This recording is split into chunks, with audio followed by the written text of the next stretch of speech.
Very thoughtful way to put it. I've been asked to ask all of you to please use the microphone. There is one. Please wave the microphone.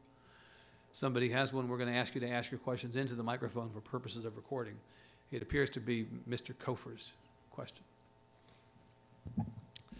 Thank you, Evan. But before I make a comment, I would just defer and thank the Hill Country Alliance and others in the room who have taken the initiative and the lead on trying to get the legislature to give counties the authority and the tools they need so that we can do the right thing by the water resources.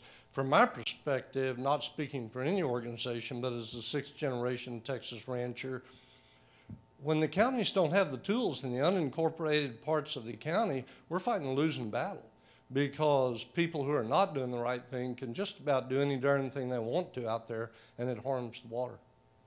I'll get off my soapbox. Panel, what about that? I've been hearing that. I remember in 1993 when I moved into Hays County, County Judge Etheridge, I sat down with him. I attended a commissioners meeting, and that's what we talked about afterwards. And I remember he told me, he said, that's the biggest thing. If we only had the tools to have the power to do rules and regulations or prevent someone from doing the wrong thing, we'd be in a lot better place as far as counties. And Hays had not gotten the population overfill yet. And I remember that was the question I asked of our new governor, George Bush, and off the record. And I think I caught him unawares. Because the next time I saw him, he said, well, how do you like what we've done at the legislature? This is 1994 now. And I said, well, it's a start. But I don't think we've advanced too much from that start. There does not seem to be much will to give counties rulemaking authorities the same authorities municipalities have. And as long as we have that disparity, you're going to have people taking advantage of unincorporated areas in the county. And that's going to impact our water issues. We'll go side to side, so sir. Raul Rodriguez, Heart Research Institute. You only mentioned the Rio Grande in passing, and I think it's one of the fundamental challenges we face from an environmental perspective in the state. Could you expand? Well, it's probably our greatest river challenge because it's binational in nature. The things that impact the Rio Grande, whether they're water quality or overuse, are issues of two nations and several states on both sides of the river. Thankfully, there are people from the nation of Mexico in this room who are here in Austin today to work on, trying to come up with a long-term solution for the sustainability of the Rio Grande. And I believe for the first time that is a hopeful prospect. Why are you so hopeful? Because the work is being done? Because for the first time, the people, and this is the subject upon which we met with Commissioner Garcia yesterday, for the first time there's an opportunity for both scientists, as Nick says, and policymakers to work across the border to address some of these issues, whether they be groundwater contributions to the river or water quality or whatever. For the first time, the two nations are working well together to try to accomplish those goals. We just finished a binational agreement on the Colorado River that represents some really significant progress, allowing Mexico to store water it couldn't use because of the earthquake in Lake Mead, thereby helping the levels in Lake Mead. I think the cooperation around the Colorado is helpful here. And your questioner, of course, knows a lot about this river because he ran an institution that I think is underused with respect to potential restoration. Tell everybody what that is so there's no inside joke. What is the? It's the North American Development Bank, which is based in San Antonio and a binational institution. And I think there are some things the bank and its sister agency, the Border Environment Cooperation Commission, could do with respect to restoration, flows, and environmental management in the Rio Grande that could really provide some fuel for that binational cooperation. The Rio is already in trouble by the time it enters Texas and Chihuahua. It's been overused, overutilized, and with the construction of Elephant Butte Dam, it really restricted flow. Below El Paso to where the Rio Conchos joins it, upstream of Presidio and Ojinaga, it's basically a lost river, a dead river. There is no bank anymore. I think one of the great success stories that's currently being implemented is the attack on both sides against salt cedar, a terrible water user, and it's really done a lot to destroy the native riparian habitat on the river. And that gives me hope that we're going to start doing the right thing with the Rio Grande. And certainly when I see water issues, groundwater proposals to pump groundwater and ship it out of counties that are on the river, I think that's crazy, because I'm saying, you know, you're not just causing a local or statewide problem, you're causing an international problem.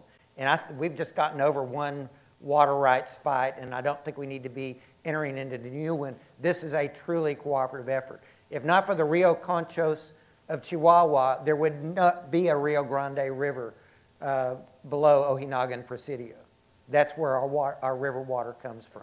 We have time for just a couple more if you want to jump in, Carter. Well, I just want to say one Sure, thing. of I mean, course. I'm very heartened, I think, by this binational approach and a lot of these cooperative examples, and I think that spirit of cooperation has long existed on both sides of the river. I will say that I once gave a speech on the future of the Rio Grande, and Larry McKinney immediately gave me his nickname, Dr. Doom, which suggested sort of my perspective on its future. But there is a lot going on and a lot of very positive things. But we also can't ignore some of the challenges that we're dealing with now with respect to the border issues and some of the complications that are very real in terms of having colleagues come back and forth across the border to work on these very constructive things, and that's a very unfortunate element of what's happening now.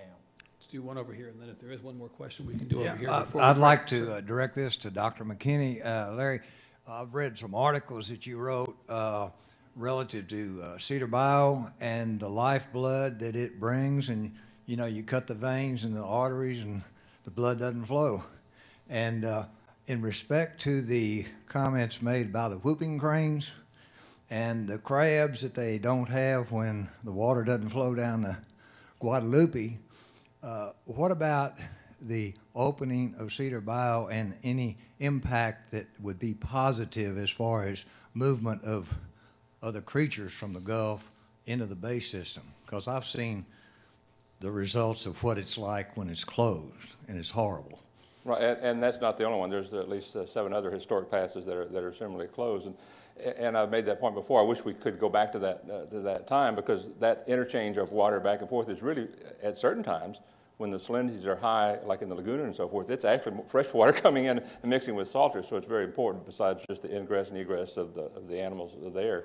Our problem, of course, is that we have, and we talk about being able to engineer nature. We have engineered to the point where we've affected nature. The intercoastal waterway, of course, is a great boon and economically, but it has severed many connections of rivers to behind those passes, and then all the dams that we built for the purpose of other developments have had those unintended consequences, I think, of really lowering that hydrostatic pressure so that the waters are not there any longer to keep some of those passes open without constant dredging and work, and now that becomes an economic issue. Can you justify the economics and that type of thing? And certainly I think it's important, but that's the issue that we all have to grapple with at a day when money is short. But clearly those passes have been critically important. Well, is there a possibility that with the federal laws the way they are and the whooping crane endangered, that we could get stimulus money if we go and say, we need to open this place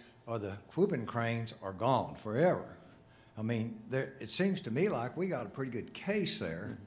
Well, clearly, to me, it's money at this case. We're trying to make that happen. Now, whether that can happen or not, I think you'd have to go to a higher authority than me to have the discussion of where that fund comes from. It's a pretty good place to start. Well, I'm with you on it. I know that. Well, we have no more people up at the microphone. I think we're kind of come down to the end here. So let us say thank you to all of you for listening and for your good questions. And let's please acknowledge the panel again: Larry McKinney, Mary Kelly, Andrew Sansom, Joe Nick Patoski, David Langford, and the Executive Director of the Parks and Wildlife Department, who I will introduce now, Carter Smith. Let's give them a big hand, please, for their wonderful comments. Panelists, thank you.